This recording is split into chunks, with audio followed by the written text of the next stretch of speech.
All right, guys, we're going to see if this Apple Pencil works better. If not, I'm getting a new case.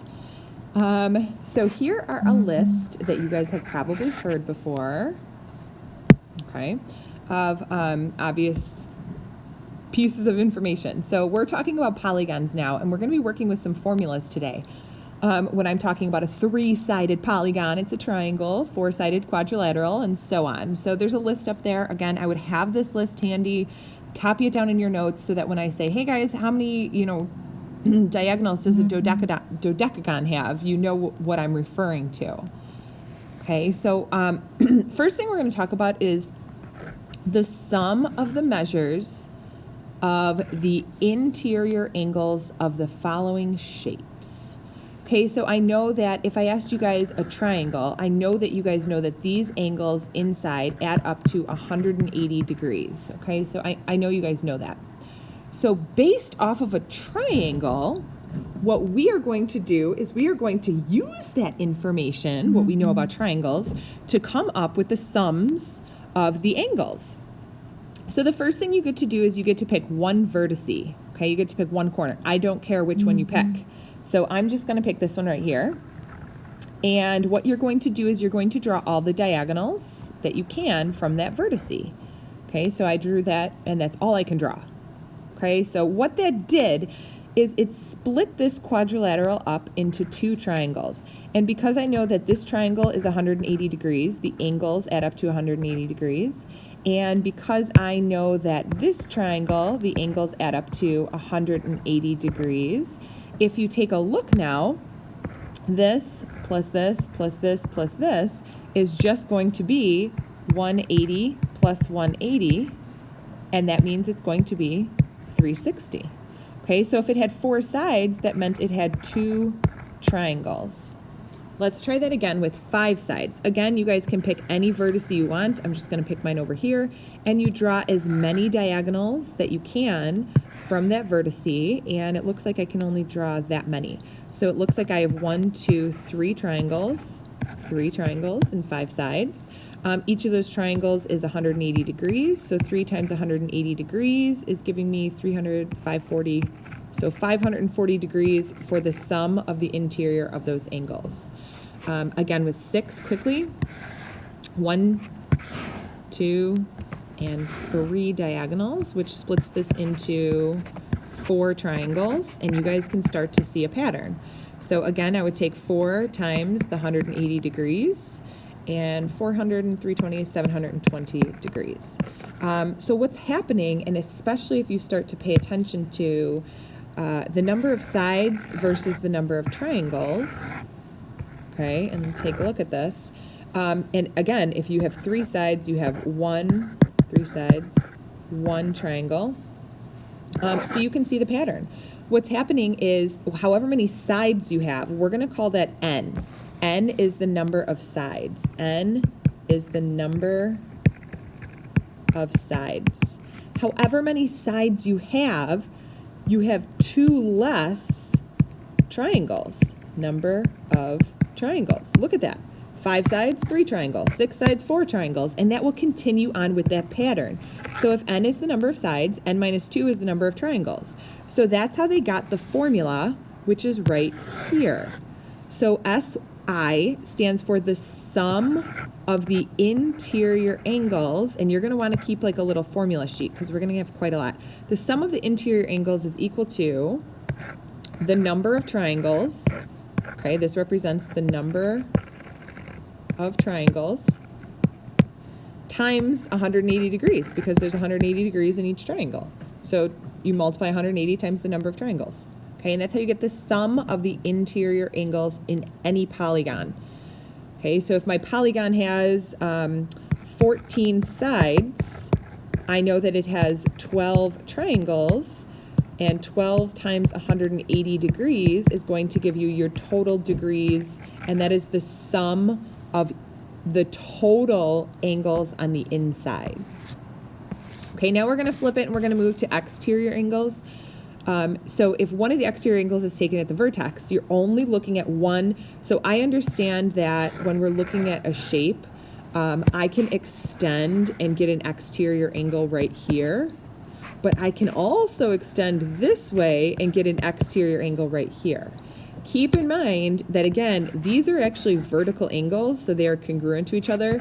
So we're only taking one exterior angle from each interior angle. So if this is my interior angle, again, I could have taken this exterior angle over on the right side, but I'm not. We're only taking one. It doesn't matter which one. I don't care which one, but we're taking one of them. Okay?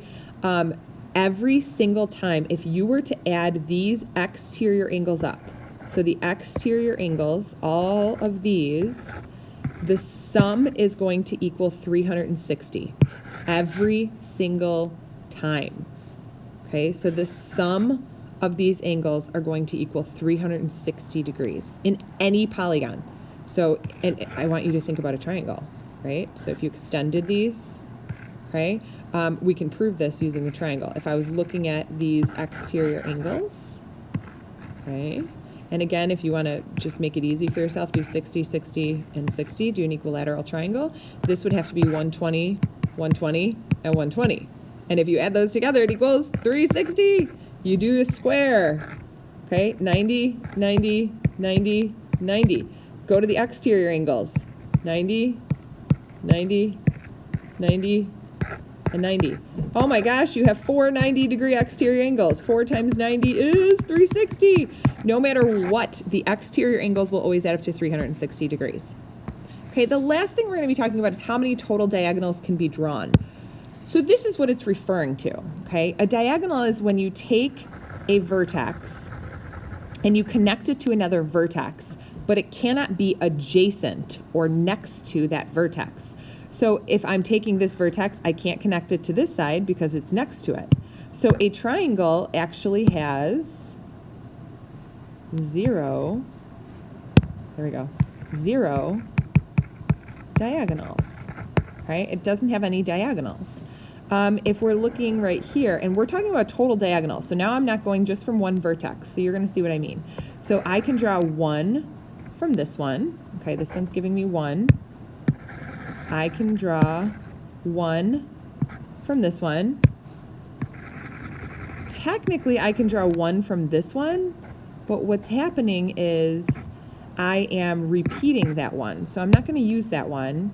And technically, I can draw 1 from here, but again, there's already a pink one, so I don't need that one. So there ends up being a total of 2 diagonals. Each vertex gave me 1 diagonal, but 2 of them were overlapping, so that didn't work out. Okay, so right here, I can draw this diagonal, I can draw this diagonal. Right, this vertex right here, I can draw, so I'm drawing 2 from this diagonal. I am drawing 2 from this diagonal. Okay, now we're going to get to the next one. 1, 2. Okay, so I'm drawing 2 from this vertex, but technically one of them was overlapping. Let's try this vertex. Oh, look, I can draw 2 from this as well, but again, they're both overlapping. And then I can draw 2 from this as well, but again, they're overlapping. So what's happening is I'm drawing 2 from each vertex. So you'd think 2, 4, 6, 8, 10 diagonals, but it's not 10. Okay, so it's actually 1, 2, 3, 4, 5 diagonals. And the reason is because we drew twice as many. Each of them were overlapped. So I understand that we're drawing 2 diagonals from each vertex, but we're not drawing 10 diagonals because we already drew some of them.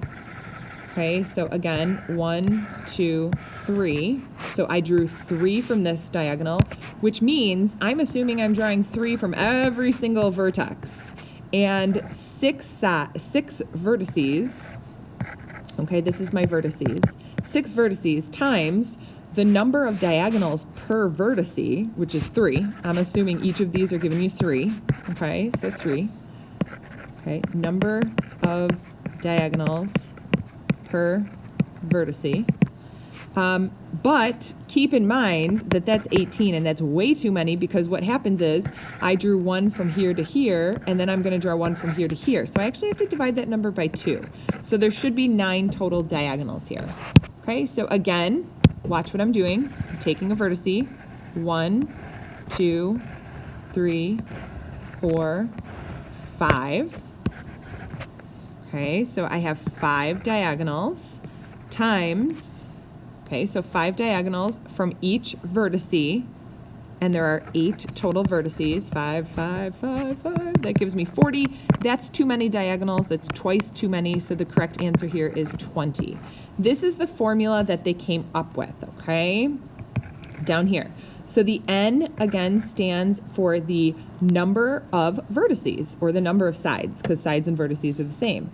So again, you can see this is my n, the number of sides or the number of vertices, times the number of diagonals. And the number of diagonals always ended up being, take a look, right here, there were 6 sides, and there's 3 diagonals. There were 8 sides, and there were 5 diagonals. Okay, there were 5 sides, and each vertex only gave me 2 diagonals. And so that's where the n minus 3 came from. This is the number of diagonals per vertice. Okay, the number of diagonals per vertice.